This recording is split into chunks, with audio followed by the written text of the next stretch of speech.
What's up, family? Man, it has been a fun week. Been all over the world and back again. Monday Night Review, ONG Strike Zone, and now back home on my home court, right? But brought one of my Monday Night Review friends with me. We talked about everything, but got some more stuff. You know, we can always find a little more to talk about. Change comes with a cost, right? And National Signing Day looks like we only got like two and a piece in here. We're gonna look at some of these new kids that are brought in and maybe talk about some of the ones that ain't here. You already know what's up with it's about to be. Thanks up. Yeah, baby, you know what time it is. Now let's get it started. Are you kidding me? Unreal! While our HBCUs are mostly known for academic rigor, community, they also know how to turn up. Does he have it? Yes, he does!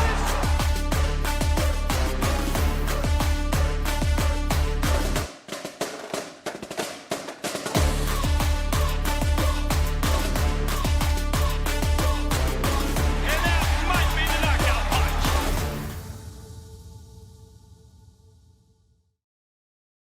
Greetings and salutations. Look, the face you see with me is Troy from Fat Mouse Sports. Thought it not robbery to come on, man. I greatly appreciate it.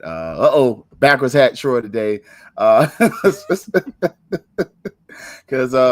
we were just talking, we're gonna talk about the meat and the potatoes of some of this sports stuff, but we're also going to look at some of the other stuff. But uh, National Signing Day is here. It's started, I guess you could say it like that, right? But one of the things you kind of Wait. noticing. Wait, hold on. Yep. It started for everybody else. It started for everybody else. Change comes with a cost. What's up, Uncle Steve? What's up, little baby? What's up, Gail, Marvin? What's up, Ezekiel? Look, thank y'all. I don't know if your Amazon Prime was acting funny like mine, so I had to start the Cowboy game from the beginning. Hopefully, that's a good thing. If you are so inclined, we definitely ask you support the Rattler Boosters. And I was talking with St. Clair today. We talked mostly about one of my alma maters. I'm one of them crazy people. My family loves education, and one of my schools is Tallahassee State College. So while we do ask you to support FAMU track team, if you're in Tallahassee, they got a little basketball tournament coming up. All the top schools in the state of Florida are going to be there. So go check it out. It's Friday through Sunday. I don't normally delve outside of FAMU, but I went to Tallahassee State College. So I did transfer into FAMU. I got accepted when I first applied to FAMU, but they didn't get my paperwork till late. And I was sitting around looking like I ain't gonna sit up here and keep waiting. And after I said I was going to TCC the next day, I got my FAMU paperwork, and I was like, well, I didn't tell the people I'm going, so I followed through. It was a good decision. I think I might have had another kid too if I'd have went on on the hill.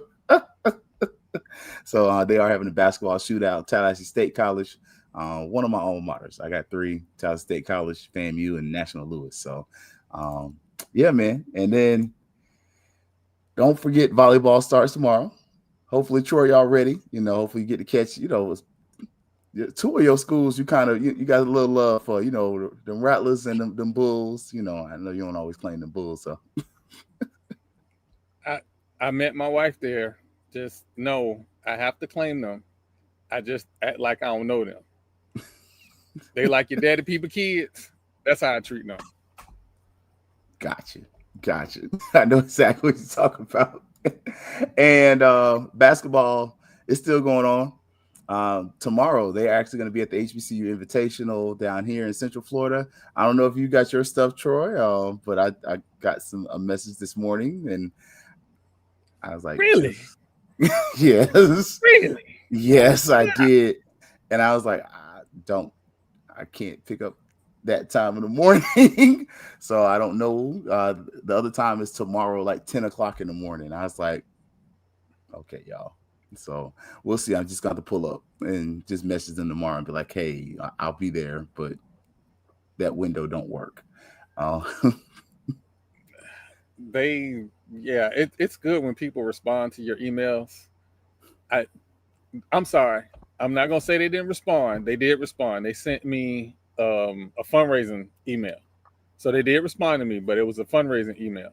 So, hey, I was messaging from before it was even announced we was playing. I was like, hey, y'all right here in the backyard. I'm right here. Let's get you on the show. So, I don't know everybody. A lot of the stuff that we do is new, new for us. We've been doing our thing, just me, Marlo, and whoever on our little platform by ourselves before we got into going to events. So I understand why we don't always get called, but it is okay to tell Troy no. I'm okay with that. Just tell me something. That part. I think that's been the interesting piece of this, right? So just saying, man.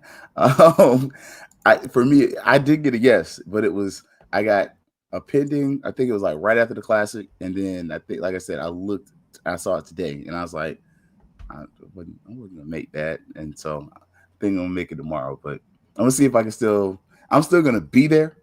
Just gonna, try to make sure I get in and carry all my camera equipment. That's most of my stuff, like audio stuff, and we're doing some with our Capital Leaguers too. So, but Yeah. What are we talking about today is National Signing Day. It's the lifeblood of a football program. It's recruiting, right? Are we sure Backwards about that? hat choice. Yeah. It should Are be. we sure? It should be. We have two signees.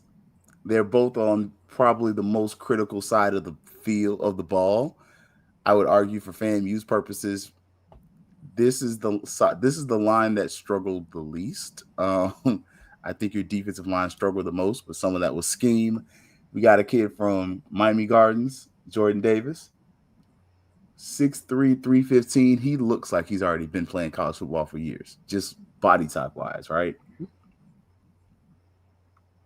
And the other one, Shamari Bowens, 6'4", 290, Miami Southridge. And we got to get him some. We got to get him some Guthries or something. Just put a little weight on him. He'll be all right. You put to 10 pounds, he'll be all right, right?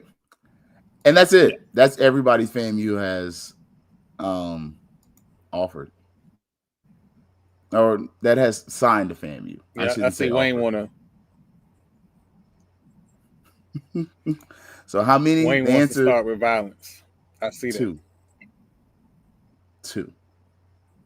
I think that's interesting, especially just considering where we are. Y'all know we do this for the love of the sport, right? We do this for the love of the people. And one of the things that makes it hard, right? And I'm trying to get the comments right, so it's like not in Troy's face, but we'll do it this way. It'll be y'all had the background in the background, y'all be okay.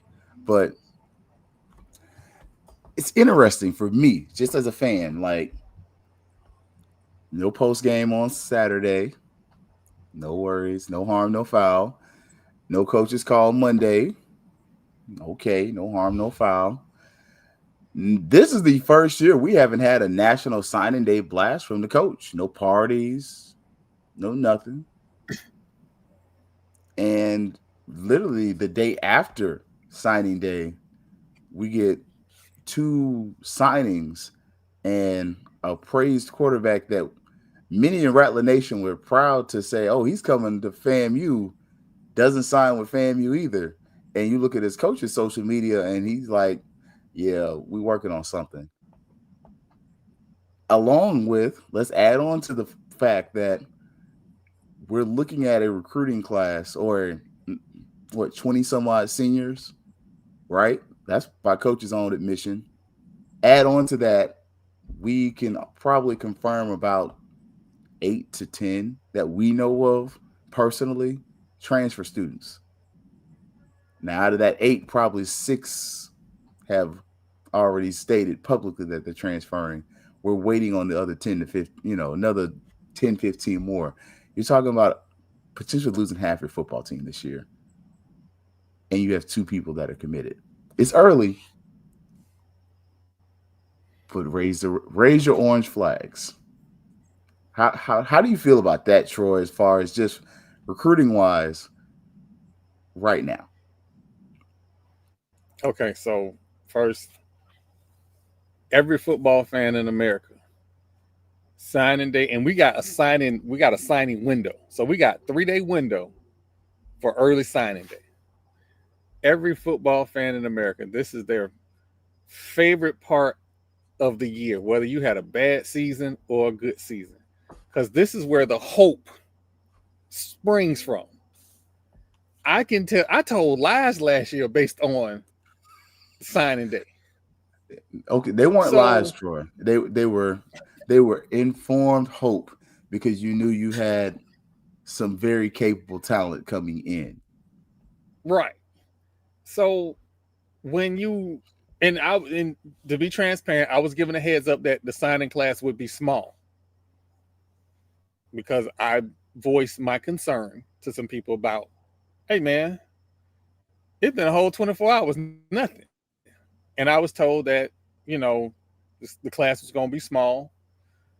My idea of small was like 15, 10.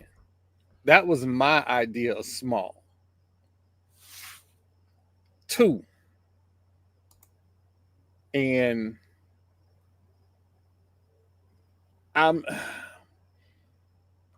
not seeing a reason of why the class is so small, because we've seen guys that shown they got scholarship offers from Florida A&M.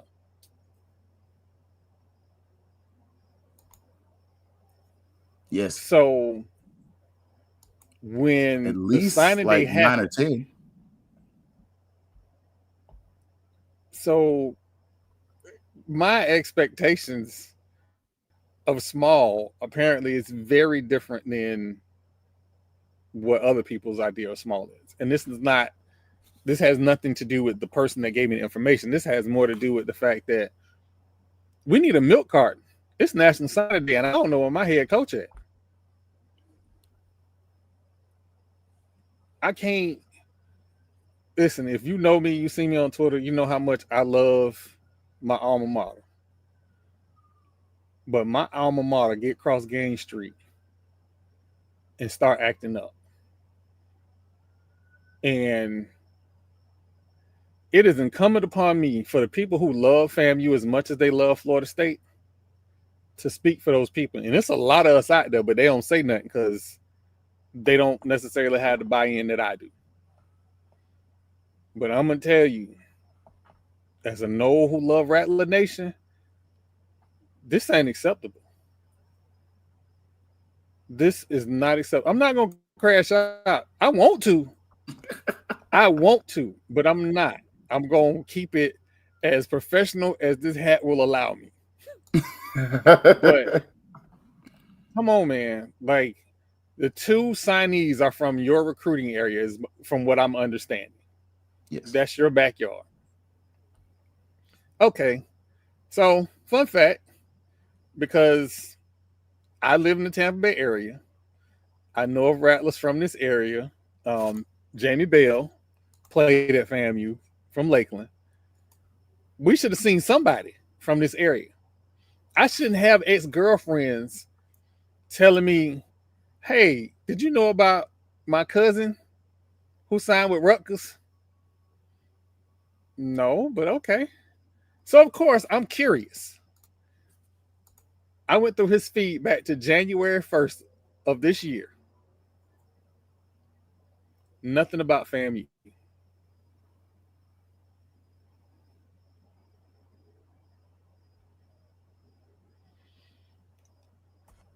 If you are a coach or a recruiter out there, or a stakeholder in some of these kids, and you want to speak off the record, hit me up. I need some explanations as to why we are not recruiting areas that I know kids want to go to FAMU. Parents see me with FAMU stuff on.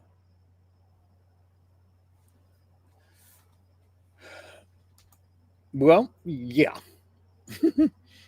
And I'm gonna be honest with y'all. I vacillated on this particular topic about the future of the school, of the football program. I went from this ain't the standard, a change got to be made, to If a change isn't made, I understand. However, this was before National Signing Day. Like, Keith, has this ever happened in the history of FAMU? Not in modern history. Like, I mean, in the past, this was common, for National Signing Day to be slow rolling as far as information. But, I guess in the era of the early signing period, it was never this bad, but you would get like 2 or 3 guys kind of trickle in, but you had some hot leads where it was like, oh, we got a couple guys, but I got some more guys coming in. And I think, much to your point, the big struggle and the frustration for a lot of the fan base is the silence from the leadership, especially, when we had the Board of Governors call today. You have that the Board of Trustees meeting, excuse me. That, and then, people were watching with bated breath, and to hear your school leaders buy in. Like, I've been the biggest critic of our president, in that whole process. I've been a small critic on the post process. To have a school leader, and credit to Marva Johnson, because y'all know I'll joke and chide and say on Marva and everything else, but Marva got it. She was like, "Hey, we need to back NIL." She's the first FAMU president to do that. I don't. You can love her, you can hate her. I can care less. But when you have somebody who is being vilified for being an outsider come in and say, all right, my first year in the athletic program, I did the dog and pony show. I went to all the games. I did y'all funky little rattler charge, and y'all still made fun of me. Y'all called me this, called me that. But you know what? For this program to be where it's going to be, we got to do NIL. And for her to get board members to also say, hey, we got to do NIL. That is something that's saying that there's a different level of buy-in from her as a leader. But it also starts to make you wonder, where is the leader of the football program? I understand vacation time is needed. This wasn't the week. Push that back a couple of days. National Signing Day, we need you visible. We need you present. That's not a harsh criticism of coach. That's just saying from the optics, because now we're looking on the social media and we see 2 commits. And you got people that are kind of running interference for you. Shout out to them people running interference, because they've been running interference for 2 weeks. But that ain't right for them, because good thing they good with us, because if they wasn't good with us, we drag them through the mud, because we FAMU people. But they good with us, so they loyal to us and we loyal to them. But they're running interference for people that they shouldn't have to, because we don't see them. And so, just kind of looking at it, that's kind of one of my struggles right now, is seeing that Marva's out in front of the door, your school leaders out there, Board of Trustee members are out there. Where's the school leader? Where's the team leader for that sport?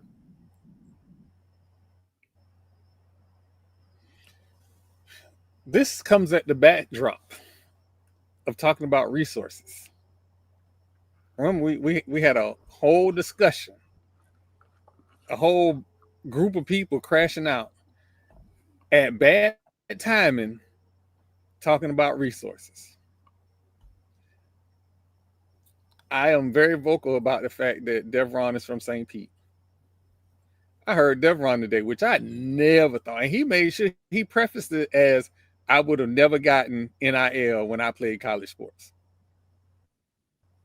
And said, we need to get behind NIL. And I'm going to tell y'all, I never expected him to say that. Never. But, and I'll add to that, though. And I think one of the other parts for this season, you call it the Hateful Eight or whatever you want to call them, I've seen almost all of them at multiple games this season. Whether it's the Florida Classic, where I saw Chair Harper, and that was my first time really meeting her in person. And I'm gonna keep it a whole bean with y'all. I saw her and I said, hey, I just want to let you know, we're so proud of you. I really appreciate you. I stopped her and, gave her a church hug and let her know, looked her in the face and let her know, like, I appreciated it. And to Kelvin Lawson, saw him multiple times this season. Saw Deveron multiple times this season. You know, even passing through. It wasn't always speaking to everybody, but you know, at least give a nod. Or show, hey, I'm here. I see you. I ain't gonna crash out and here. But those people were at the games. They were at those events. They watched the same stuff you watched. And one of the things that sticks out about all of them is most of them that were there are FAMU fans. As much as you may not like their opinions and some of the stuff, the moves they made, they were still FAMU fans. And when they left them games, they asked the same questions that we asked. How the hell we lose to some of these people? What's going on with the program? Even the people, I didn't see the one who ain't been to Bragg Stadium since God knows when, because they say ain't nothing been changed. I think they did come to a game. But, you start looking around and you're like, man, these people saw the same stuff we did. We see how much you're paying the athletic director. We see how much you're paying this person. Yeah, we can't. This losing ain't going to work. So that's, for me, I think that's where I was interested to see what this meeting was going to be today. And I don't know why I thought there might be a meeting tomorrow too. I don't know why but it's going to be interesting the next couple of weeks. I'll say that. But it should happen. Whatever's going to happen should happen sooner. So we see the comments. So and I see the comment about coaching. Let me tell you something. There is a saying. It's the Jimmies and the Joes, not the X's and the O's. They say that for a reason. You can coach up average players to be great. You can coach great players to be amazing. Mm-hmm. Development is part of the process. Coaching is part of the process. But if every one of your players are developmental players, what's the ceiling? The floor is achievable, but what's the ceiling? And we're trying to raise the ceiling and raise the floor. And I get it. He does not have the bandwidth to get a lot of high school players. He does not. And if the JUCO players that get signed, if they have, my hope is that they're JUCO players that have graduated, that have 4 years of eligibility left. That's my hope at this point. We have one that's on the squad right now, and I hope he stays because he has 4 years. Again, hope. I don't have faith. I just have hope. So that's a problem, Troy. That's a problem. Because you think about it, what does that say to the other? We all know the transfer portal is going to be the way you have to attack this. Like as much as it sounds really great to like high school this and high school this and high school that, the truth of the matter is you got a 1 year deal, and you've said it. You pointed it out. Y'all gonna give me 4 years to fix this? No, but you know what? You weren't gonna get 4 years from the jump because you were on the back of a 12-win season. So on the back of a 12-win season, you're not going to get a 4-year deal. You're going to get a 3-year prove-it deal. Year 1 was 7. Year 2, 5. Like you flipped your record from 7-5 to 5-7. And now you're losing the majority of the team again. The last time you lost the majority of the team, you lost 5 more games. Or was it 4 more games? Sorry. This year, you lost 2 more games than the previous year. So what's to tell us that you're going to be able to flip this in what equates to a contract year? Like, let's be honest. Next year is a Celebration Bowl or go home situation. And even if he wins the Celebration Bowl, let's call a spade a spade. He's still probably going to get fired or not renewed. You wouldn't get fired. So it's almost a darn if you do, darn if you don't situation. And you hate that for the person because it's almost a situation where, in the words of the iconic Michael Jackson and the Wiz, you can't win.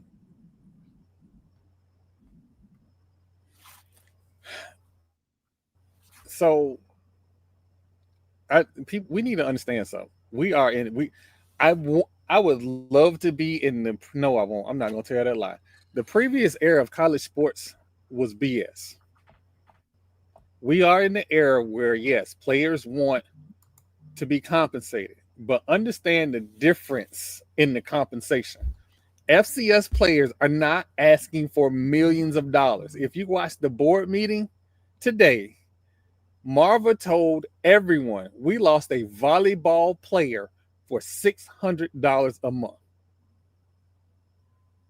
6. Do the math on that. That's not $33,000. We lost a SWAC champion for $600. That's crazy. Now, here's the crazier part. Most of these kids ain't asking for much more than that. They not out here asking for brand new cars. They know who they are. They know what their value is.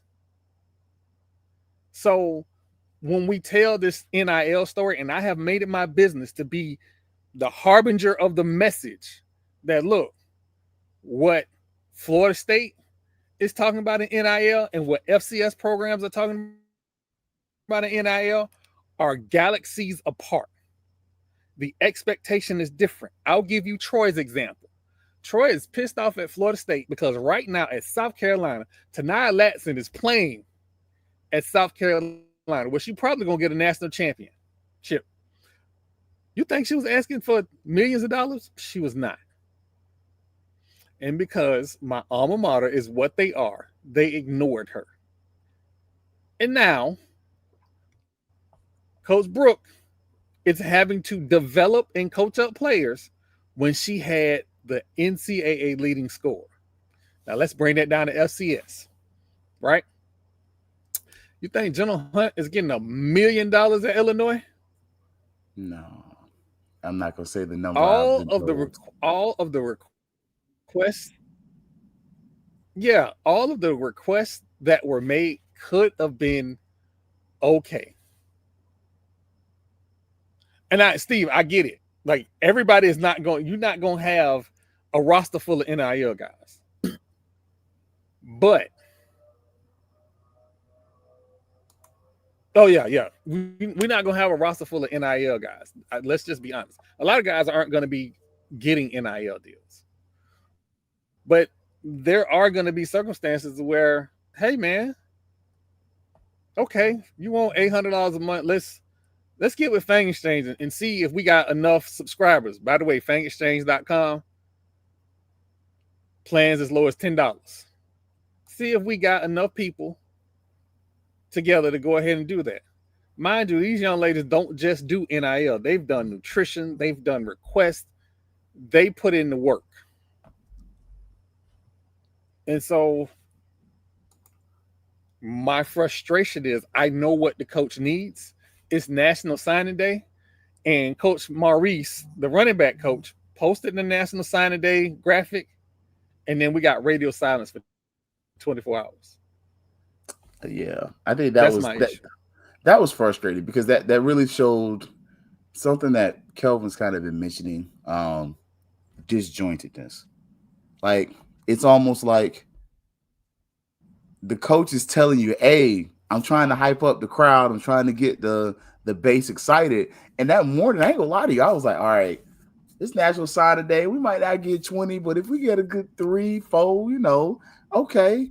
And to get nothing, and then it kind of turned into 2, like I think that became an issue. And I agree with Mr. Campbell's statement is, the problem is if you give 1-800, so now you have to figure out how many more can get the same. I think, that's some of the fights you're fighting now. I think we all know there's only really like 2 NIL athletes on the football team, but even then, I question, even when it comes to NIL, how much Bishop said something important the other night when we had him on. He even went so far as saying, man, freak NIL, you got to recruit guys that want to be here. And I think that's some of the stuff we're missing when we're not able to recruit kids out of high school, and I'm not saying you're not recruiting them out of high school, but I'm saying right now you can't offer a lot of kids in high school. You can offer them, but you can't offer them stability.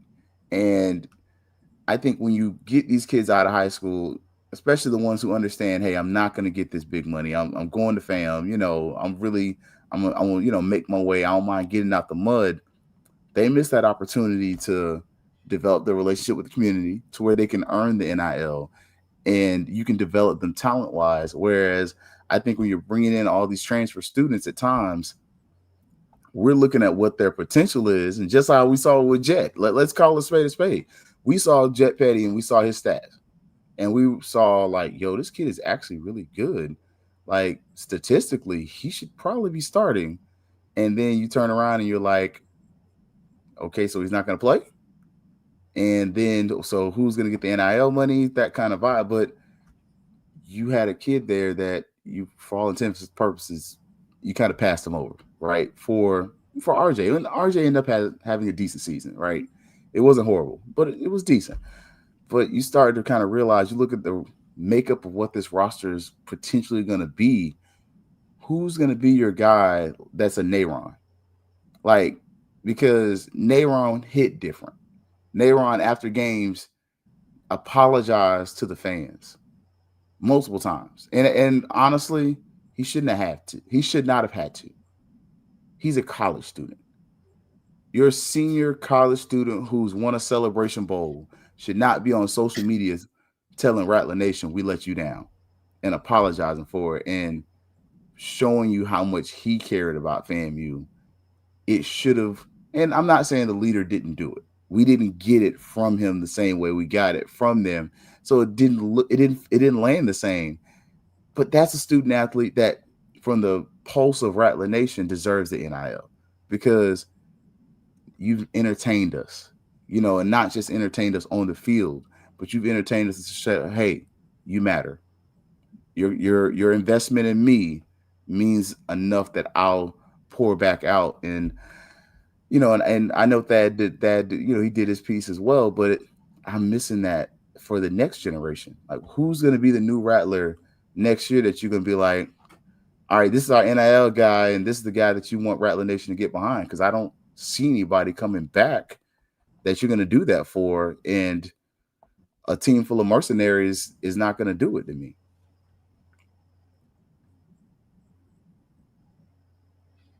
So let's take this year and put it aside, right? Let's think about the program, all right? Again, I talk about this new era of college sports, and Mr. Campbell brought it up, like, who says who's worth what? That's why you have yourself a GM. We are in a different era in sports. Remember, we opted in as a conference into the house settlement. So we not only, NIL is the big boogeyman. You want to hit a real boogeyman that nobody talked about? Revenue sharing. That's the real big boogeyman. And they may have put NIL and revenue sharing together thinking it's the same thing, which is why athletic director is important. It's not. It is two separate things. NIL, dear Father God, NIL is third-party collectives. Rev share can come straight from the university. So those guys that you feel like are your current players that you feel are worthy of revenue, you work out a deal with them. Guys that you are trying to get into the program that haven't played for you yet, go ahead and give them, you know, an NIL deal to get them in. Because let's be honest, right? NIL, name, image, and likeness. The players can get that on their own. But as third-party collectives, you do it so you get that player interested in your university.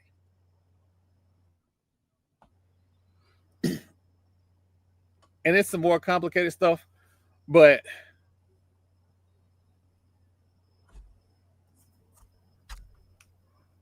and we got Jamal. Well, My crash out buddy, sir. It's back with Hat Day.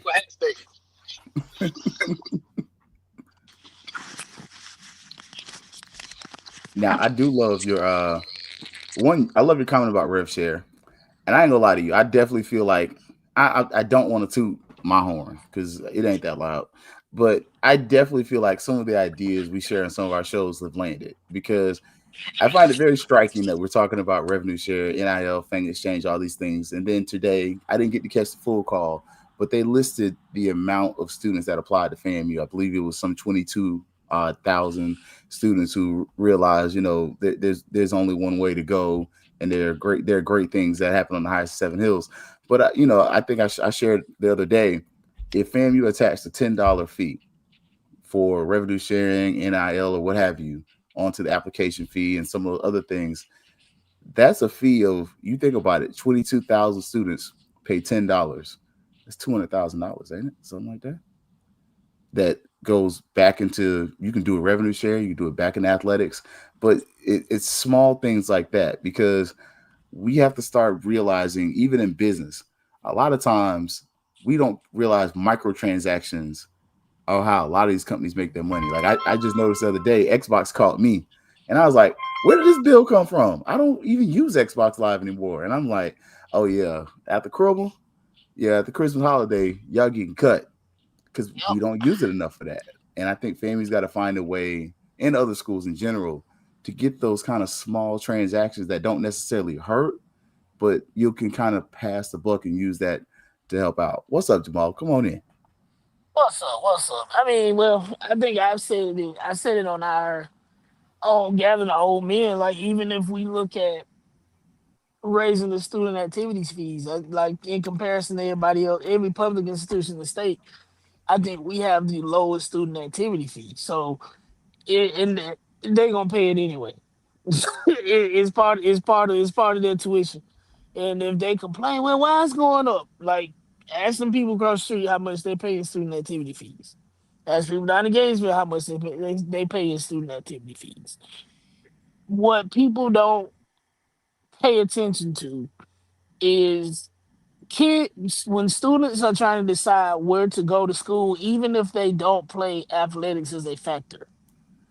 When I graduated high school a long time ago, back in 2009, it wasn't that long ago. And because of just being transparent, FAMU wasn't my first choice, and it wasn't because I hated the school. I was from Quincy. I had grew up here, and I was ready to go. I wanted to go somewhere else. So when I was looking at schools, I'm like, okay, do they have football? Is football team good? Football team is all right. All right, is basketball team good though? What can I do, because I don't want to be in my dorm or in my apartment every weekend. So having athletics brings in students. Having winning athletics brings in even more students. So again, like you said, microtransactions, small things that can be put into place that will generate money. Even when we looking at softball, like I go sit on the grass at the softball field and watch the game for free. Like, hey man, you can bring your chair, but we still gonna charge you $5. All right, that's fine. That part. Okay, And all right, that's fine. I'm still coming. Cool, here you $5.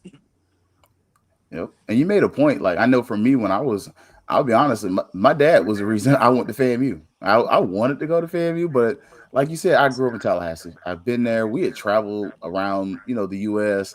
We saw other schools. I wanted to go to Southern. I think my list was Southern, FAMU, and UNLV. Those are the 3 schools I wanted. Why? Because we went to Las Vegas, and I thought it was cool. We went to Baton Rouge, and I had been a few times. I'm like, it's all right, but it's not Tallahassee. And I was like, man, my last resort, I just want to get out of the house. And my dad was like, my money's going to FAMU. And I was like, well, I'm not leaving. I'm not going to have no debt. What we're not going to have is student debt. And so I went to FAM. I started TCC after I had to wait to get in. But once it was like, well, I'm going to FAM. And it was the best decision ever, because my list wasn't very different. It was Southern, Howard, and A&T. And I looked at Tuskegee too, but my dad was like, you'll be in jail in a week in Tuskegee. I was like, you're right. Let's not go there. I couldn't do it. Like, after we did Alabama State and did that visit, and that was before they did the renovation, I said, And "There's no way in hell I'm going to that's school in why he Alabama." said I would be in jail in a week. He was like, nope. So, Nope. yep. I went before they did all the renovations. I was like, no. I had been to FAMU. I had seen UF. I grew up. You grew up at Florida State. Like I've Hmm. seen enough to know what I'm not gonna put up with as a person. And not speaking ill of Bingo. those schools, but I knew it. Bingo. I knew I was gonna put up with FAMU. I'll put up with FAMU. My I was sister not gonna went to put up with. UF, and Oh hell no. my sister went to UF. She didn't graduate from UF, but she went to UF. And when my parents wanted a weekend, they would take me to Gainesville and drop me off, and they would keep going. So I spent like some formative weekends in Murphy Hall over there on UF's campus, and I was like, absolutely not. I don't want nothing to do with this or nothing like it. No, no. I remember when I worked at Jones, we used to have kids like, I want to go to UF. I'm like, go for a visit. Hmm. We, out of all my kids that went to UF, only one truly enjoyed it. The others, they finished. They all finished. One's a But lawyer now, but only one enjoyed it. And hmm he had that UF personality. If you know, you know. He was cutthroat. He was the kind of kid, he carried something in his backpack on the way to school. And I was like, hey, as long as you get to school safe, I'm not checking your backpack. And my if best friend ironically went to UF, and he's an engineer. Had the time of his life because we originally wanted to go to school together, and I didn't want to go to I did not want to go to a big white school. Period. Like that's the sentence. I did not want to go to a big white school at all, and he did not. And he was from Miami, and he didn't want to go to an HBCU at all. So I was like, "Well, I'll be at your graduation, bro." right, right.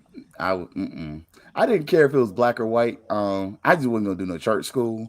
Like I started getting stuff from like Harding and Lipscomb. I almost Hmm. applied to Lipscomb, but I was like, man, I ain't moving to Tennessee to go to no church school because the one time I tried to party and I don't really get down like that. Y'all gonna want to throw me out of school, and I Oh, ain't gonna. I'm gonna be upset.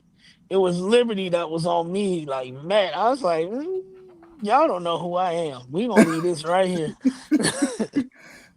Mm, but it's interesting. We were talking about this recruiting class and really I'm gonna almost. give y'all a name. Oh, come on.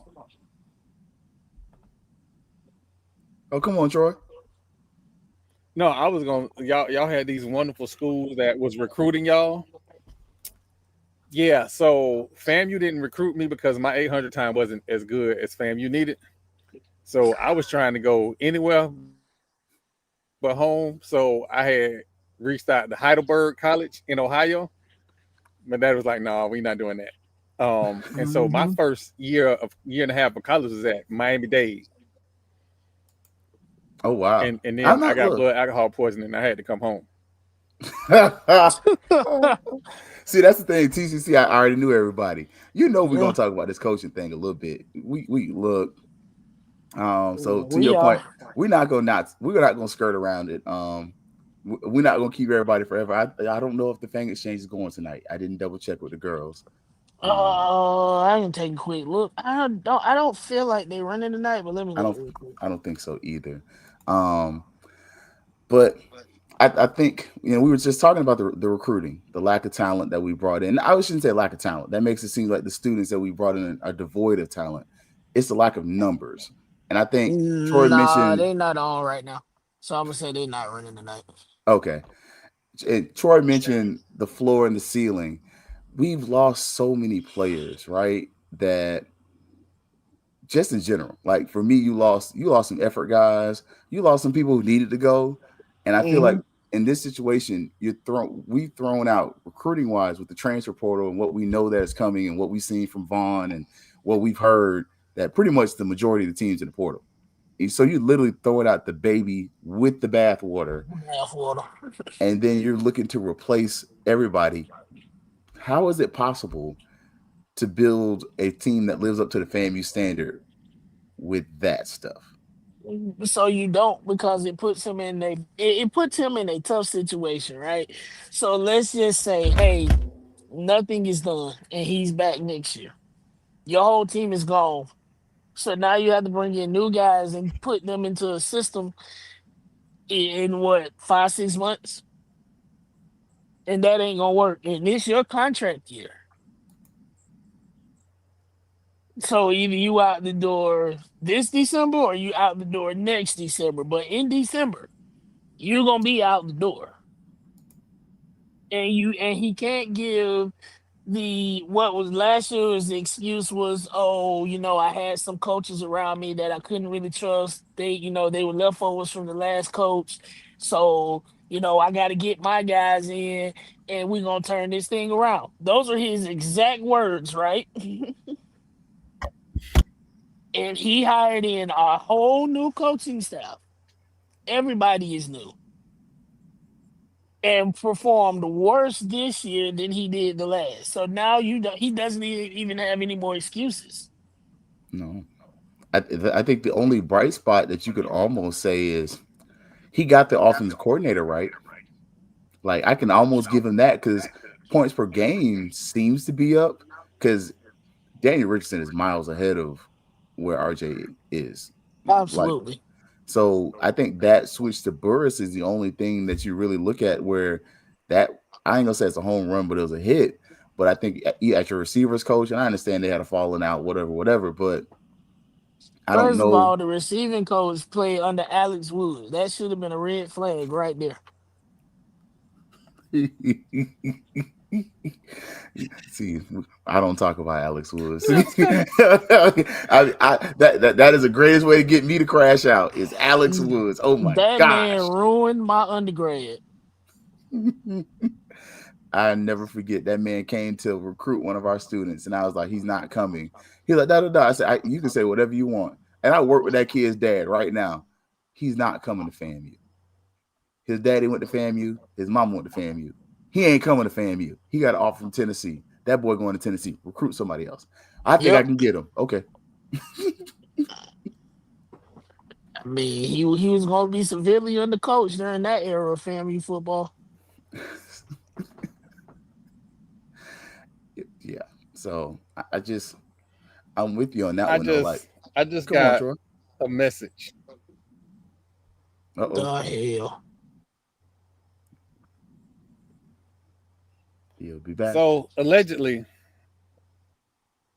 the Tampa Bay area has not been recruited well by FAMU because they don't have connections. I believe that. I believe that 100%.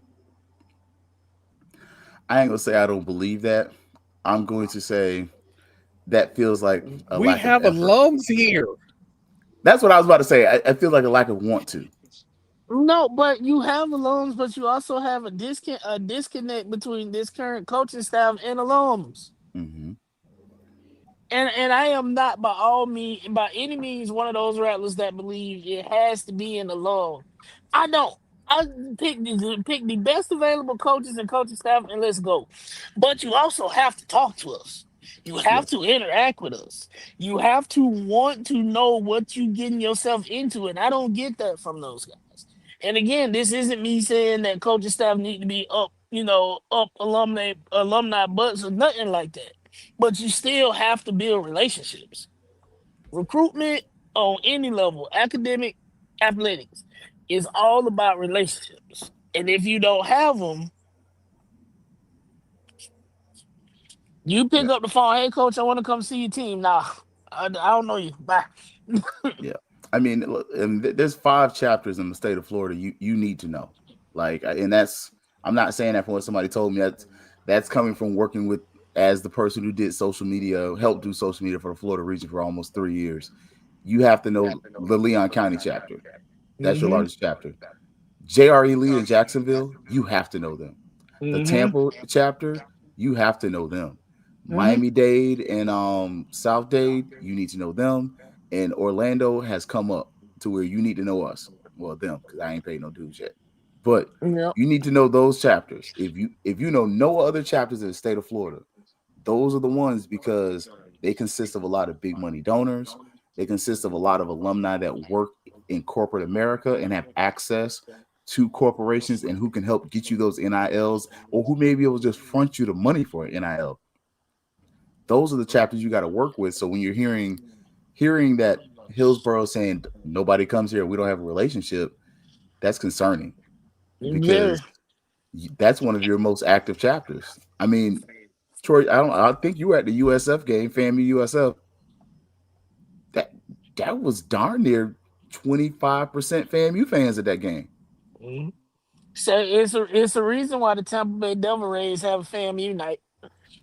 And we come over from Orlando and Tampa. That game was Mhm. sold out.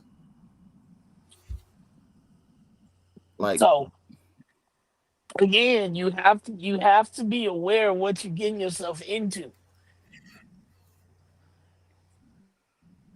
oh, that was the Reigns coach referring to their quarterback. It seemed, yeah, I'm gonna leave that where it is, but We're yeah. gonna leave that alone. Do it because I'm gonna get mad all over again. And so with that, so we're seeing that, and we don't duck smoke nowhere. I just Nah, especially with these guys here, we nah, don't duck smoke at all. But at especially all. Send when you it, get send it Fat my Mouth way. I Sports got on you. with you, ain't no smoke being ducked. So I'm trying to find Hollow's comment with the coaching situation. We kind of talked about it for a little bit, right? It's December the 4th, the day after they've had their meetings, where coaches, some people know, others don't.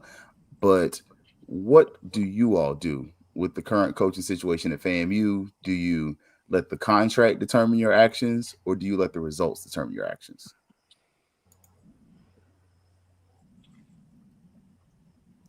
We have fired better coaches with better records before. We fired Earl Holmes on the Tuesday of homecoming week. It was homecoming week, and he was alumni, and they told him, "You don't coach here no more."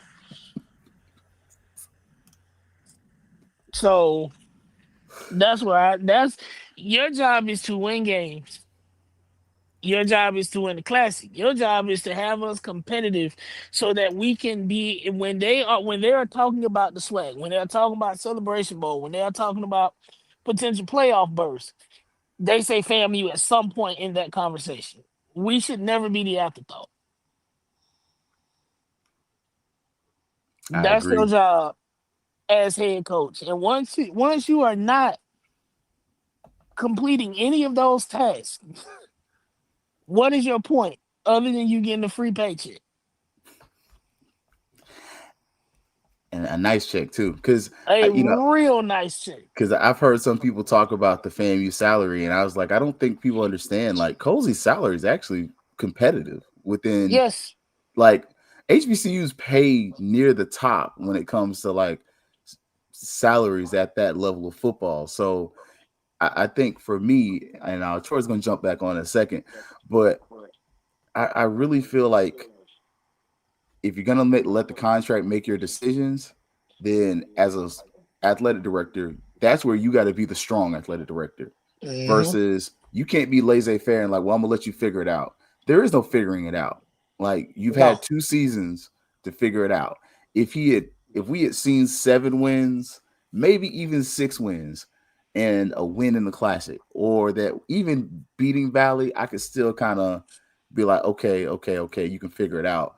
But losing the Valley, losing the classic, getting This demoralized at man home. is now the only coach in all of the SWAC that has an active losing record to Mississippi Valley State. Yes.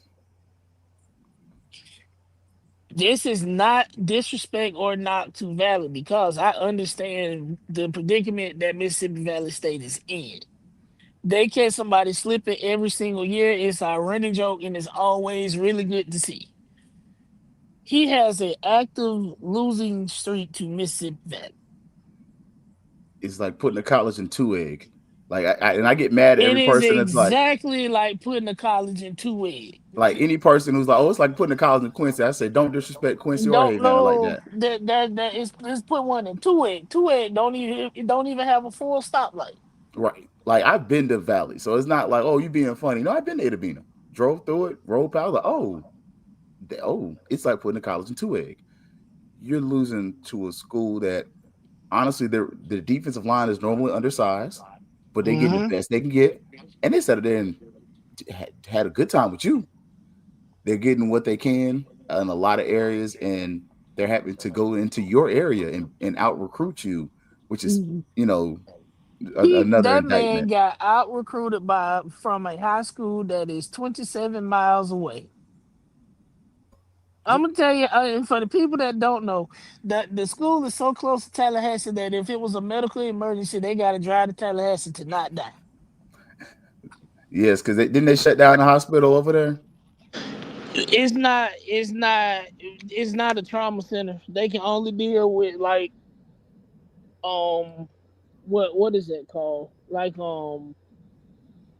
they can deal with heart attacks and they can deal with like urgent care stuff. Like if you are trauma and dying, you got to take that 45-minute ride by car or ambulance. That's it. Yeah, it's Gaston County High School. Wait a minute. Hold on. Wait. Troy, you've never been to Gaston County? They don't like. He's not lying. No, I'm just. It's just dawning on me. Did I see it? Jamal, help me.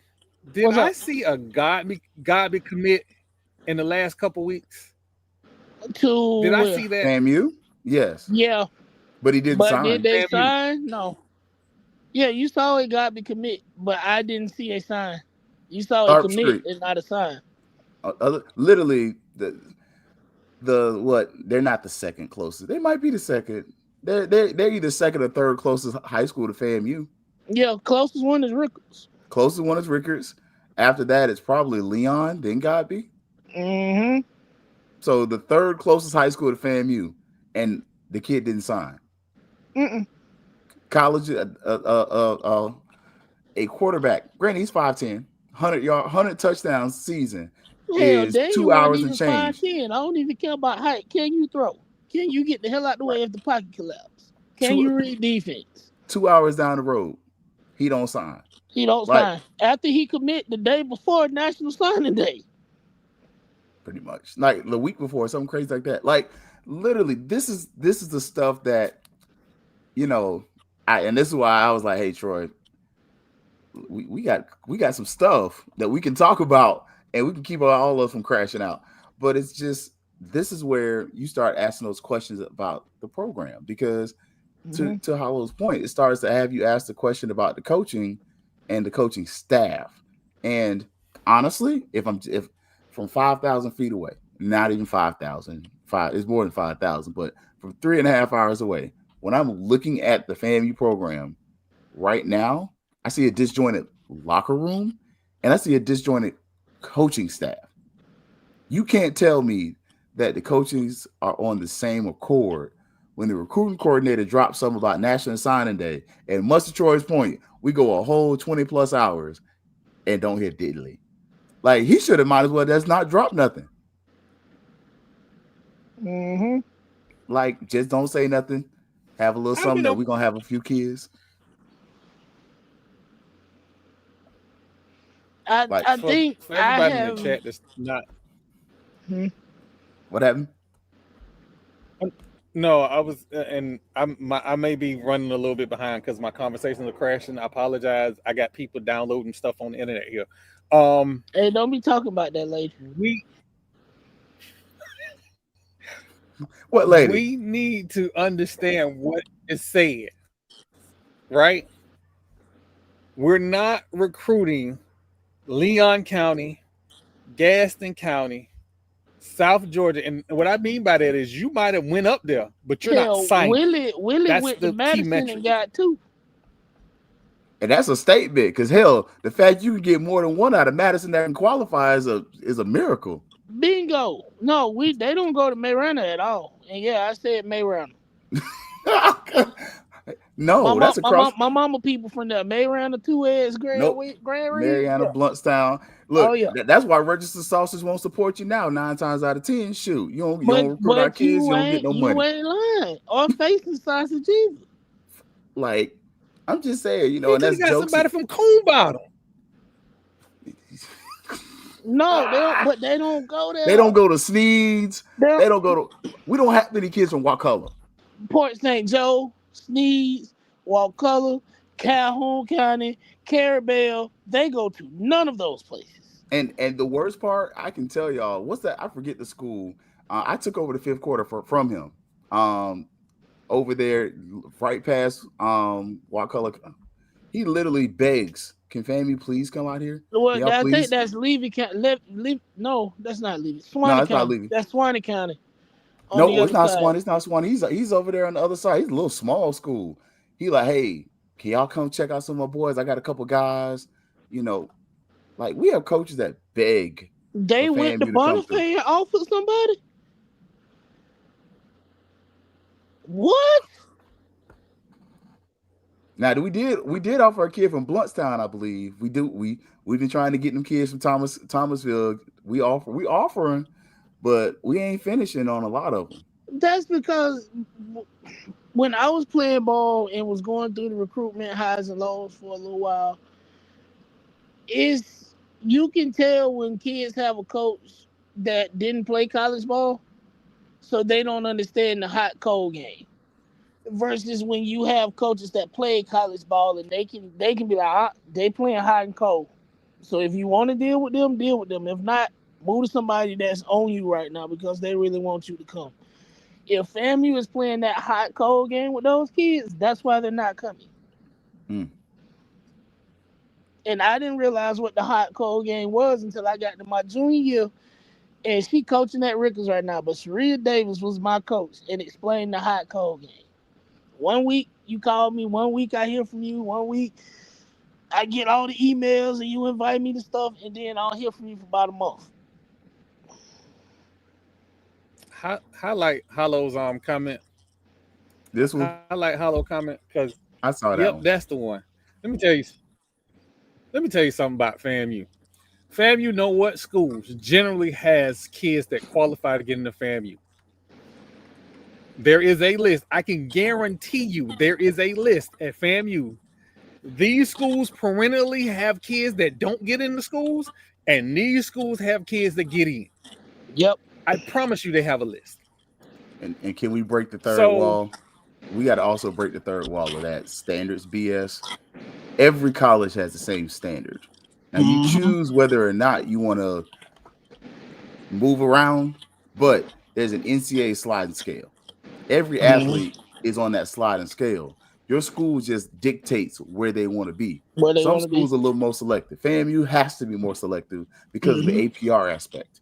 It's less of the APR and the state of Florida with how they calculate money, how money gets distributed to the school. So right. So whereas Stanford, they're like, we F your sliding scale, the standard is a standard. Where you start looking at Georgia, the sliding scale is the sliding scale. You can get and in. it be sliding. That thing be rocking and rolling, bro. It's like a pole. Yep.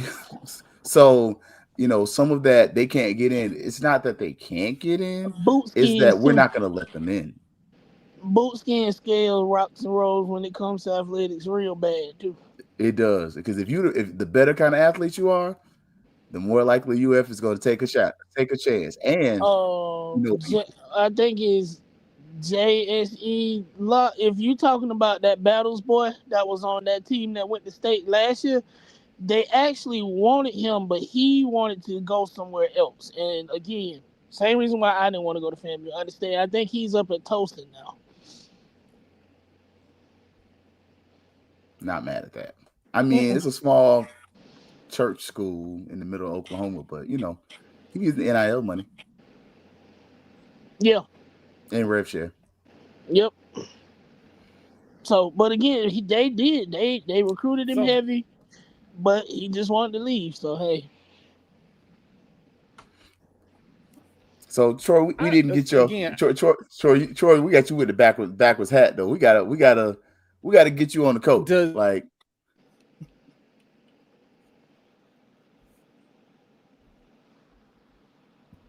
they he done lost his connection again. I apologize, y'all. Blame that blonde haired lady.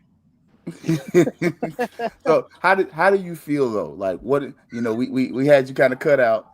What do you feel is the move forward with the coach? Are you staying because of the contract, or are you moving because of the results? How do you feel about that?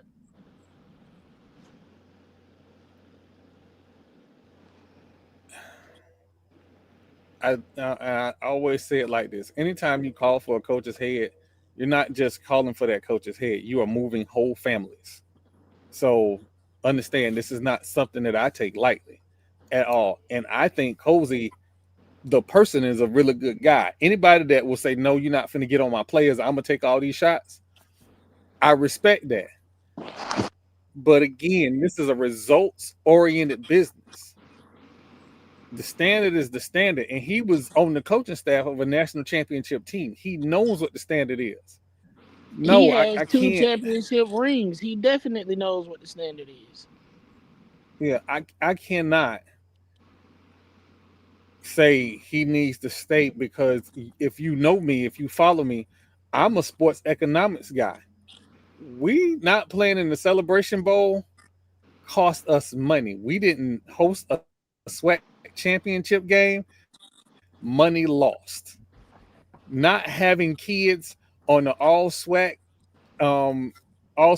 superlatives cost us recruiting, eyeballs, and football more than any other sport is the front porch to the university. And if the university ever say we was down in the applications this year, we gonna point back to, we had a bad year. So yeah, all the economic reasons. I missed that part. I don't know what the application number was. I missed that part. I felt like he said, yeah. I felt like he said the numbers was down. I could be wrong because I didn't catch the whole call. But yeah, but the numbers probably are down, but I don't think that is all athletics. I think a lot of that is how him and his friends handled that goddamn presidential selection. Yes, because that was on national and front page news, and everybody saw it. I will say, I know, I'm not going to say any names of a committed athlete that chose to go to another institution because of that situation. Softball lost a couple of athletes as well because. Oh, I know. Look, I know. I just said I know them personally, and they were like, they stated, my student is not going to FAMU because of that situation. So now when the proverbial shit is starting to hit the fan, you want to backtrack and say, oh, well, we're going to do this now. You had every opportunity. They had up until the very last moment. And when I mean last moment, oh man, chairman was fighting for her life up there, and they still said, yep, nope, we doing this. So they had all the way up until the very last moment to make the right decision. They chose not to. So you don't get to not get your feet held to the fire now that things are not going the correct way. I agree. And I guess I'll chime in with my piece for coaching. I'm on the budget side a lot of this. I'm not as much of the sports economist. I'm more of the, I told my mom I'm not going to cuss. I'm more of the, I'm sick of FAMU getting sued guy. And I'm so sick of FAMU getting sued by coaches, and we don't pay coaches because for some reason we've had it in the past where folks leave FAMU, and the second they leave FAMU, you not do your money. And it's like, that's bad business. Mm-hmm. And so for me, it's that it's the relationship piece, because much to Troy's point, I have no personal issue with Cozy. Cozy is a good dude. Person, when I talk to him, he's been personal. He's come on this show before, and he was on the phone in the car in South Florida recruiting on the show. So it's not a personal dig on him, but to much of Troy's point, it is the results, and the results are what bother me. And it's the second piece of the results being, now I'm looking at the recruiting class, and I'm looking at what Vaughn put out there, which we already knew that. We knew that end of the season, the majority of that team was going to hit the portal. Mm-hmm. And then you have good and bad players leave, and all of the players, regardless of whether they were on the good side or the bad side, are kind of saying the same thing, that it's really not so much of the FAMU experience that they didn't like. It was their athletic experience they didn't like. That for me is where I'm like, okay, that along with the results has me to where I'm on that. I'm with the herd. Like I'm looking for something different. And if I don't get something different, I'm not gonna treat them funny. Like I'm not gonna be like, man, you shouldn't even be here. But I'm sitting at this funky behind press. No, like because I want them to win, but I'm also rational to the point of I understand that losing doesn't. No, nobody comes to see a loser unless you're a Cleveland Browns fan.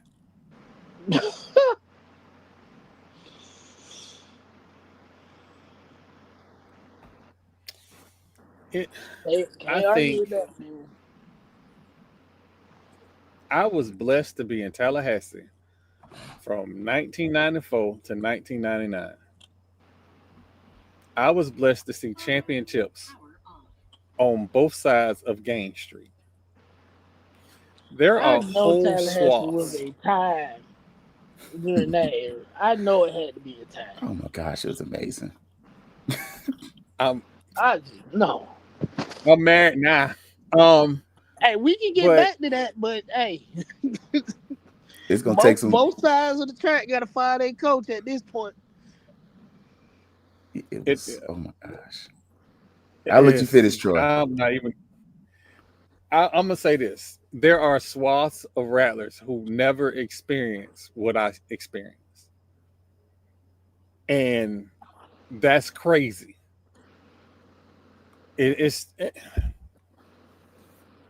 I don't know what happened, right? But there are groups who, because of the financials, don't want to make a change. And I get it. I do it. And if I had $10 million to donate to the university, I would have given them $10 million to make some moves. And, Lord willing, in a couple of years, maybe I have some few coins that I can say, hey, go make some moves. But the financials, still are the financials. Losing hurts you. It hurts you in the classroom and it hurts you in the box office because you can't get students to go to a loser and you can't get revenue when you're not winning. Mm-hmm. Yep. So, And Troy made a point. I'm from Tallahassee, born and raised. So I'm 41 now. I've been down here in Central Florida for going on 10 years, right? So 31 of 30 plus years of my life was in Tallahassee. I grew up in that. It was different when you saw the growth and the development of Florida State, Doak Campbell Stadium becoming what Doak was. Bragg Stadium when it had 25, and then for some games you getting 40 in there. It was different. Just both campuses being alive. Visionary leaders like Humphreys. You had Sandy at Florida State. Like you saw where Florida State became the business. Like I grew up when Florida State realized, oh crap, this is a business. We need to make business. And they were like, that Leon County Civic Center, yeah, that's cute. We're gonna take that. Oh yeah, that church you go to, Florida State University bought my church. I grew up going to church on St. Augustine Street. Florida State bought that church, turned it into something, and now it's student housing. Like I've watched it. I've watched Florida State creep all the way to downtown Tallahassee. I've also watched FAMU go from being, it's FAMU to like College of the Year and all these other things. I grew up in the Ken Riley era, the Billy Joe era, and just watched it. And to see that what can be, especially when both teams are good, there's a reason the city of Tallahassee invests in FAMU and FSU football because they know the money that comes in. Like a lot of y'all don't understand, like football success is vital to that city. Like outside of the universities, there's only one other time we get people to come up there, and it's a session. Outside of legislative session and graduation, ain't nobody coming to Tallahassee. Nobody is coming. There's no reason to come up here. Nothing. There's nothing to bring you here. What you gonna do? Ride the bike trail to St. Mark's? Right. Go to the forest? Like there's nothing there besides the state, those universities, and the people that live there. And so a sorry football product hurts everybody. And that's on both sides of the track. Both sides. It's nothing like when you used to have 100,000 people in Tallahassee on a Saturday. The traffic sucked, but oh my goodness, the money that was made that weekend, Mhm. you felt it everywhere, from the McDonald's to the church house. I mean, you go to church, and I've literally been in the back counting money, and like, y'all still counting? Like, I'm still counting. I'm still counting. Yeah. Like, it matters. It's a huge economic Mhm. function, and so Especially them weekends where they just go, oh yeah, y'all can have games on the same Saturday. Why not? it's wild. Like, so I think something, I don't know if something has to be done. I think, Yeah. I mean, obviously, eventually something will be done, but it's the win, like, and I think that's the frustration for a lot of the fan base. I mean, yeah, and for a lot of us, I think I was a kid the last actual championship we had. We didn't when I was in undergrad. We had He Who Shall Not Be Named, and we weren't hitting on nothing. And we were in the MEAC, and then as I was graduating and leaving, it really comes in. Oh, we going to the SWAC. Yeah, we on self-imposed, which is I still hate that to this day. But you start feeling that buzz again. Campus feels alive again. Football team is winning. Like, okay, this is nice. You got Florida State across the track going undefeated. Every Saturday in Tallahassee is busy. And I'm not saying busy as in, oh, we just got a couple thousand people. No. There are no hotel. You got to go all the way to Bainbridge to get somewhere to stay if you're trying to get to this game. Friday night was different. I know during your time, I think I was working at FAMU at the time, or 09, I was working at Florida State. And pretty soon I was going to be working at FAMU. But I worked downtown at the IMAX. Mm-hmm. I stopped going to FAMU football games for like 2 years. And it wasn't because the product was bad. It was because work-wise, I might have to be at work. Yep. And it was like downtown get down. I didn't get off till midnight, just supporting my staff. And downtown get down used to be different, bro, it was fire. And I'm a FSU fan, but I don't even drink or nothing like that. And it was just, you couldn't even leave. Like, there's no point in me trying to leave the parking garage till parking garage is full anyway, and North Monroe and South Adams is shut down, so you're not going nowhere. And it was to the point where, remember, we used to have two. You'd have downtown get down, and then FAMU had the bonfire down on campus. So literally from FAMU to downtown up to Florida State, you couldn't do nothing. But everybody was happy because everybody was winning. Yep. And it made money. And that's the thing. Like, losing isn't gonna work for us. Like, you gotta win. And what's the deadline for the final decision? Tomorrow, to me. It, like, if you don't make a decision by tomorrow, you just saying, okay, we're gonna roll with it. Because I made the plea for J5 only because I know that's when the athletic director starts. But I also understand that by January 5th, it's too late. Right. It's too late. If we get to January, it's too late. Any of the lingering high school guys who might be worth offering probably already took preferred walk-ons. They're gone. The guys that are in the portal are going to get in the portal. They've already been contacted. They gone. The Junco guys, gone. Nothing will be left but the guys in the portal that have been stuck in the portal. Mm-hmm. Like, go to the bathroom or get off the pot. I had to say that. I had to say that a better way, but either him or Hall.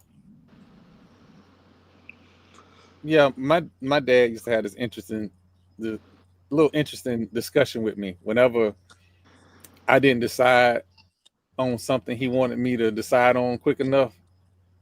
You already made your decision. Mm-hmm. Because in life there are no indecisive moments. You made your decision. And I was helping him fix his car, his Monte Carlo, for a whole year. Yep. By the way, a lot of discussion about the Florida Classic. For personal reasons, I wanted to come back. So if it come back for 1 year, I'm gonna find me a Monte Carlo to drive to the Classic. But that aside. Look, We got let's to. have that conversation right fast. So, look, Florida Classic. All right, and then I know the girls are going, so I appreciate you guys coming on. We'll I'll let y'all get off. Cause I know y'all run. I don't want to hold y'all forever. But the Florida Yep. Classic, y'all saw. It is still here in Orlando, but it's moving to the east side. It's a shorter ride for Cookman. So after the game, they bus ride to campus only 30 minutes instead of an hour and 30 minutes. I hope you- it break down. How do y'all feel about that game moving from the Citrus Bowl, which is honestly you can't play there, to UCF? First of all, the fact that they call that shit the bounce house should have automatically disqualified it for anything other than children's birthday parties. Have you been there? No. Okay, so for anybody who's never been, this and I tell people this anytime when they're like, "What is it like?" Go to Childs High School. Oh, hell. It is like the stadium at Childs High School or Rickard or Lincoln, really Childs, Charles. with Because 40,000 seats. Rickers play at over at the fairground. They play at the fairgrounds, but when they have home games, they actually have real bleachers Yeah. on the blue turf. It is like the field at Childs scaled up to seat 40,000 people. I don't like that, man. And it bounces. It's when they do anything, they start doing the whole stadium because it's all aluminum. It is all aluminum seats. It is not. That stadium wasn't built the last 40 years. That Man, stadium, them old heads would have a damn heart attack. You put them on some bleachers. UCF, you are not serious about football if you name your stadium after a kid's attraction. it bounces. And the worst of it, Troy, you've been to UCF Stadium, right? So the worst part of it, UCF Stadium's not easy to get to. Where is it in Winter Gardens? No, Might be Winter right Garden. when it's No. small. Marvel is in Winter Garden. No, it's on the other side. They're almost to what's the little city? Oh my gosh. It didn't take me too long to get from McCoy to there. To UCF or Winter Garden? Ocoee to Winter Garden Yeah, is like no, so to Ocoee and Winter UCF. Garden are next to each other, like Tallahassee is to like Yeah, that's not a bad. If from McCoy to Winter Garden is a good ride. it's But like you saying I make that so- drive all the time. That's 5 minutes. Hell, where is it? It is on the east side of town. It is 45 minutes away from downtown Orlando. Man, what is it out near Christmas? It is, oh my gosh, I can't remember the name of the city over there. And yes, It's literally y'all, 30 minutes from It is Daytona. a little town in Florida called Christmas. I You are swear. right. You are correct. There's a reason we keep warning y'all about the law school. UCF just built that downtown campus. UCF doesn't have a law school because of FAMU. They can't. No, they don't have a law school because of Florida State. Well, they can't double it in Tallahassee. You're not wrong. They can't double it in Orlando because of FAMU though. And that's because we can't double it in Tallahassee because of Florida State. You are correct. Because FSU took FAMU's law school. Mm-hmm.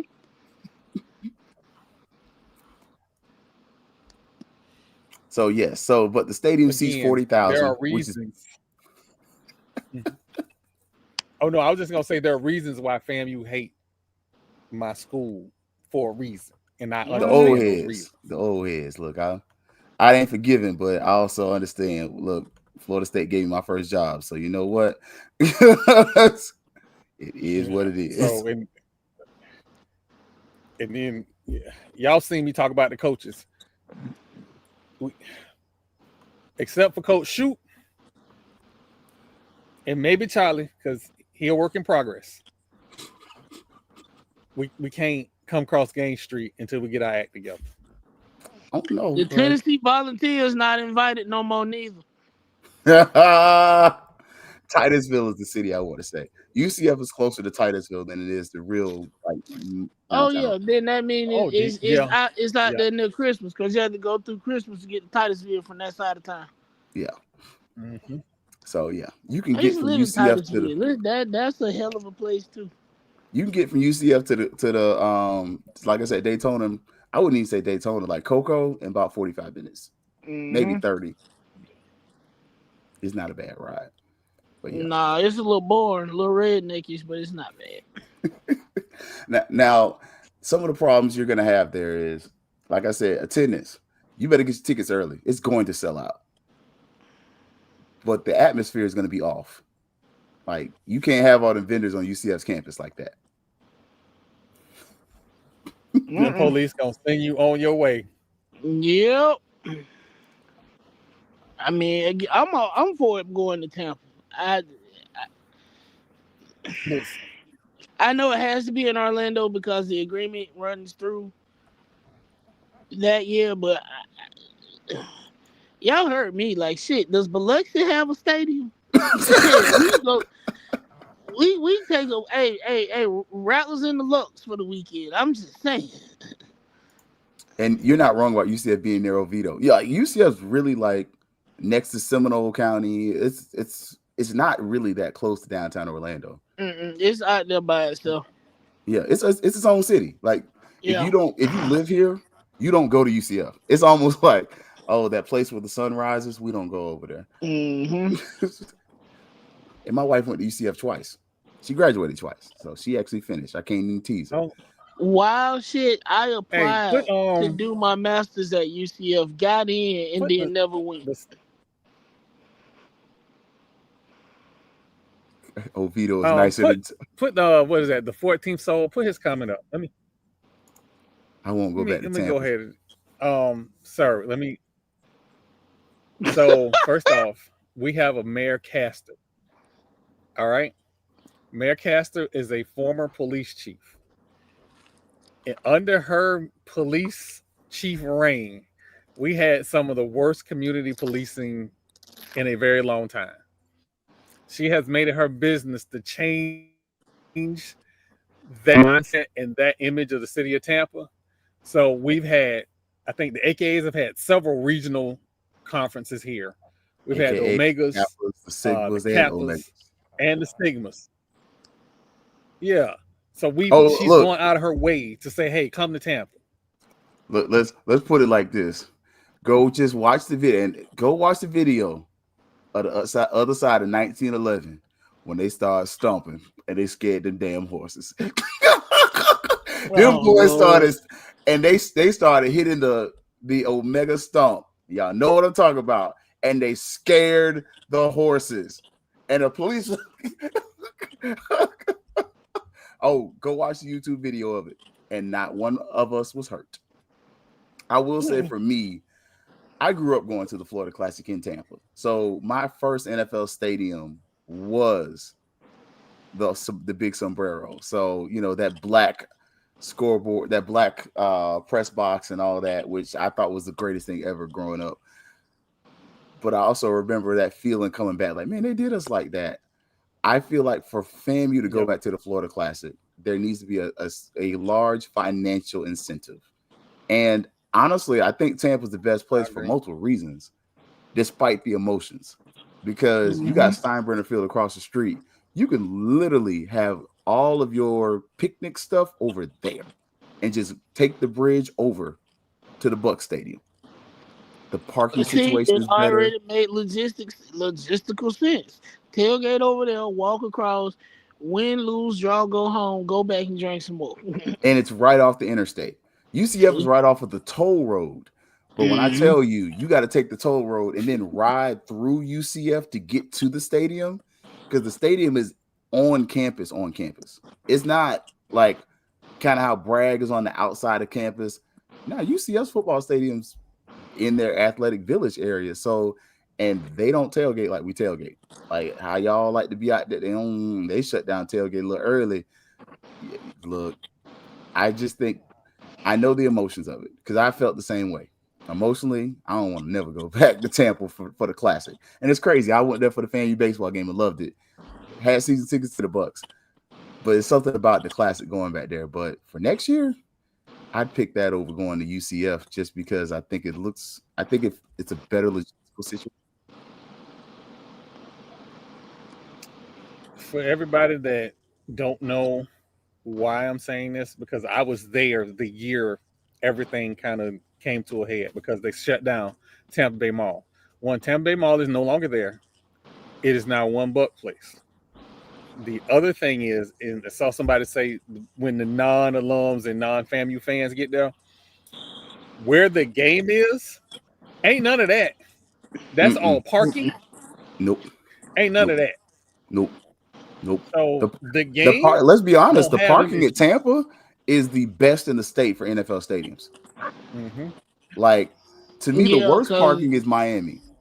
Shit, Jacksonville ain't far Oh my behind God, because yeah. the parking lot is like you have to come off the bridge, and the parking backs up like right there at the bridge, and you sitting on the bridge until it clear. And that Jacksonville got a lot of bridges, but that particular bridge, I absolutely hate it. I know what you're talking about. I can't even think of the name. I hate it. Like, and it's been so bad to where, so I like football. I like arena football, and we would go to Jacksonville for arena football games, and it would back up for that.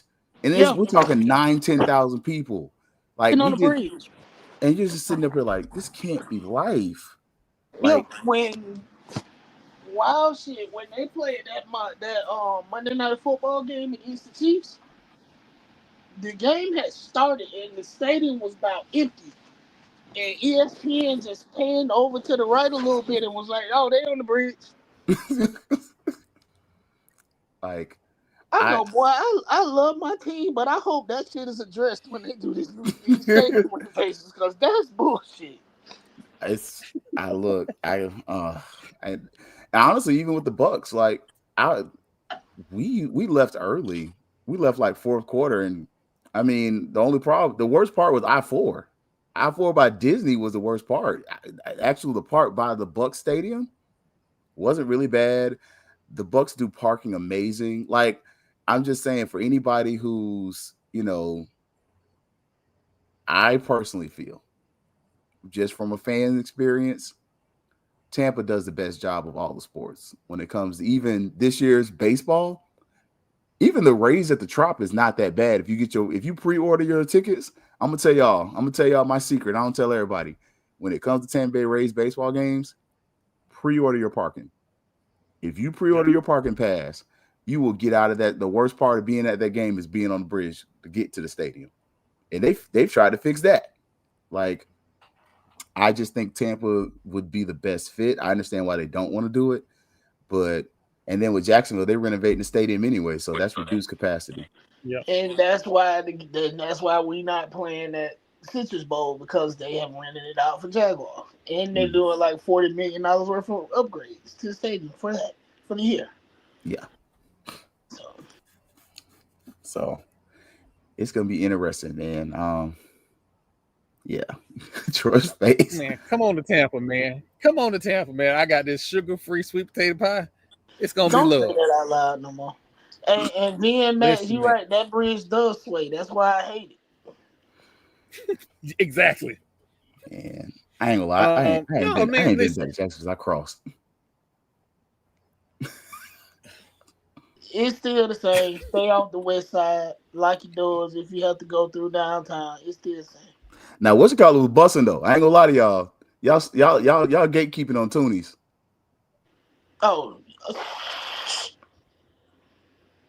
don't say that out loud. Y'all gatekeeping on that place. I ain't gonna say it no more. But y'all gatekeeping on them. We almost went twice. Is the Silver Fox still open?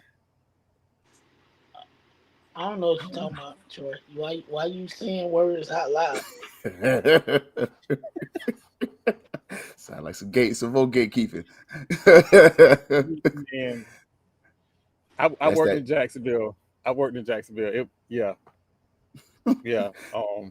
Look, Javal sound like that person say, "I'll meet you at Jenkins in an hour." Right. I came.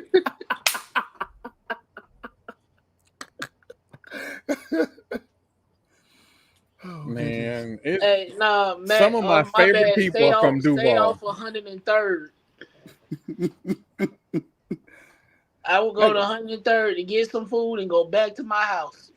Now, I ain't gonna lie. My other spot, I gatekeep on them real hard. But I tell people, if you know, over there at Ponte Vedra, I used to love going to Pussers. Oh my gosh. I did not go to that side of the town that often. I don't know why. It was somebody named like. It's bougie. You know, one day we're Maybe gonna that's talk what it offline. is. Like I went out there for something. I was on a delivery route with one of my drivers at the time, and I was like, I was like, you over here every day? He was like, yeah. I was like, I don't like this, bro. Take me back. It ain't for everybody. It ain't for everybody. Don't go by yourself. Jacksonville is a place where you can have 2 girlfriends and not even know about it. That's how I believe that there.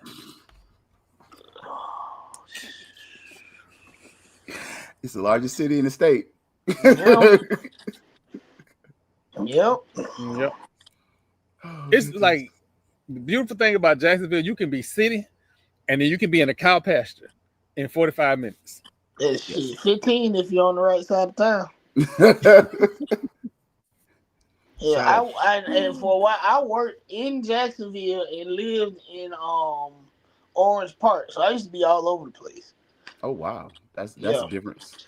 And I worked over off of I worked over there by UNF. Now that's a place. I ain't gonna lie.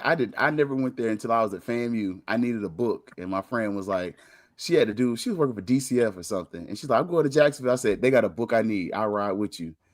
That's a hidden gem. Like that campus is gorgeous. Like Yeah, it is. yeah, if you've never And been, it's because they over there by themselves, and then you look at the UNF campus, and then I would have to go to JU for deliveries. Yeah, night and day. oh yeah. I saw JU. I'm like, why would you pay this money for this when you just For go to this. UNF? Exactly. Like, I was all the way out there, but it worked out. My neighbors were an older couple that went to Bethune, and me and him used to go back and forth all the time. But every time she cooked, they would give me a plate. So I love them. They love it. Worked. I would look out for them. They helped me out. It worked. yeah, I want to encourage every Rattler though. Like, especially if you Look, have y'all. college age kids, go visit all the campuses. Yes, please. FAU please go. looks nice. Like it makes you appreciate FAMU, but it Mhm. also makes you kind of see the other side of like. I went to UM for the first time with my daughter, and I was like, they got a lot of new stuff, but Coral Gables HOA. I was like, I don't understand why you would choose UM over FAMU for a lot of reasons, especially as a black or brown student.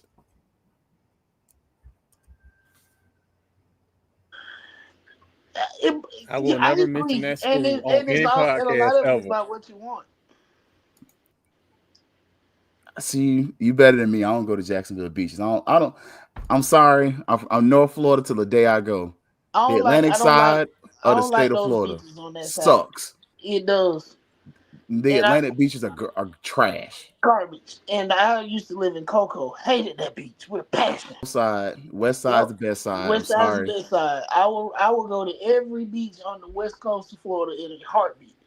Look, East ain't got to ever worry about seeing me. ever. Like I don't even gatekeep Destin. I remember my previous before she lived in Panama. She worked. Her parents lived in Panama City. She lived in Crestview. We drove from Crestview, and I was like, "Oh, this is why people come to Why Destin." did she live in Crestview? What? She was working for the government. Oh, okay. I was about to say nobody voluntarily lives in Crestview, but people from Crestview.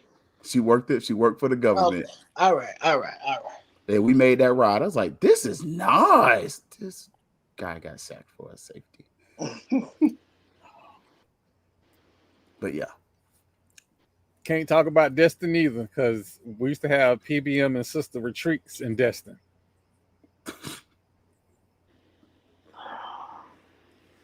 It was That's the not 90s. like another story that you just need to keep to yourself. I was young, I was No, black, Lord. and I went to Florida State.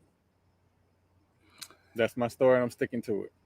So I worked for a church. I worked for a church. I went to the black church, but we had a deal where we actually worked with them. So I was getting paid through a multiracial church. And we had our youth group. And we had a thing in Panama City. And these individuals were getting baptized in the ocean, and it was like 40 degrees. I was like, y'all crazy. I know you. I know you was out there with your hoodie and socks on. Bruh.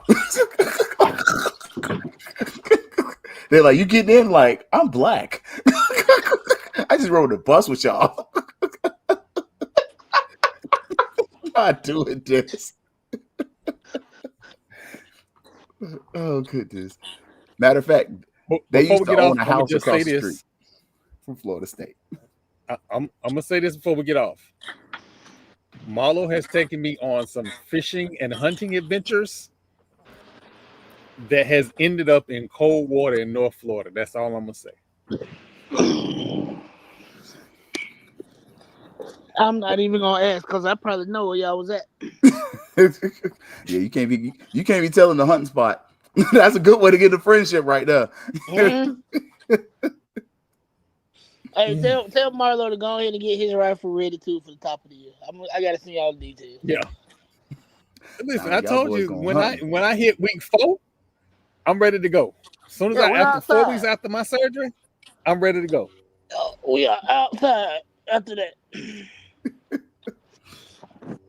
That was the best part of going to a school where half the kids was from the country and half the kids from the city. We all knew what hunting season was. Hey, time was had. Man, we ate well too. Look, Mhm. black kids, white kids. Hey, we had a whole pig one time. Good Lord.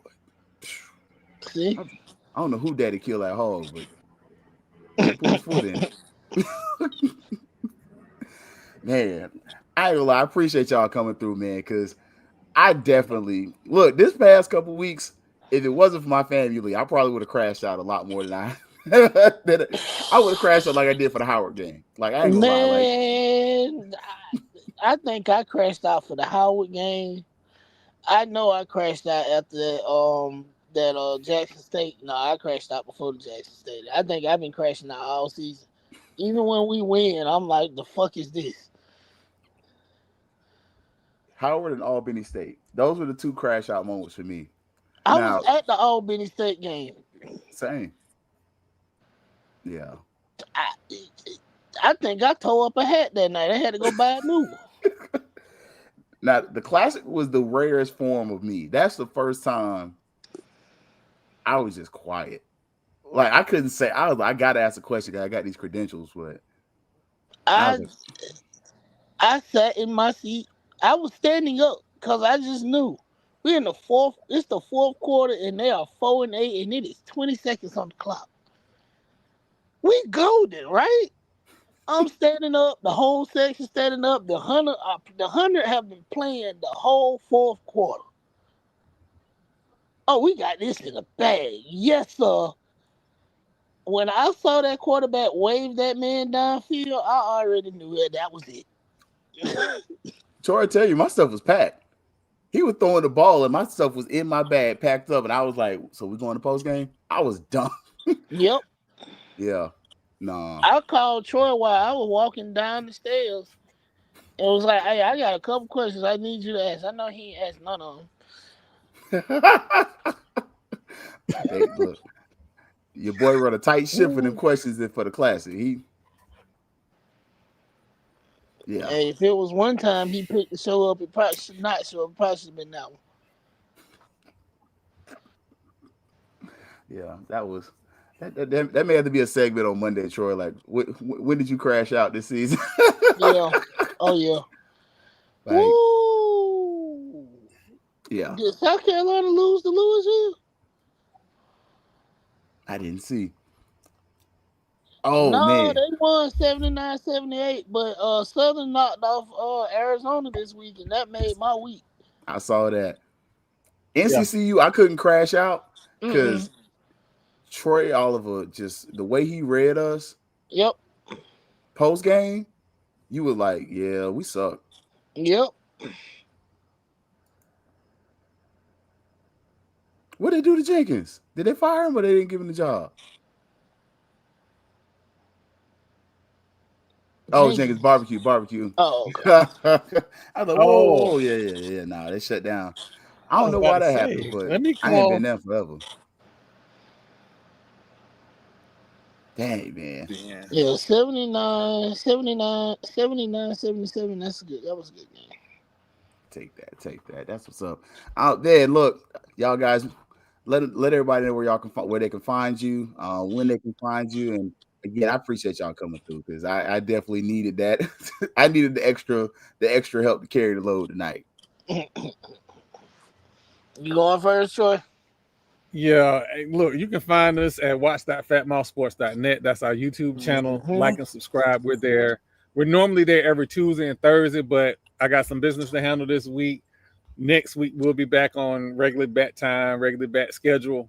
I do want to thank, we have seen a large growth in our channel, and I want to thank all the Rattler Nation for rocking with me because without y'all, it wouldn't even be close to where it is now.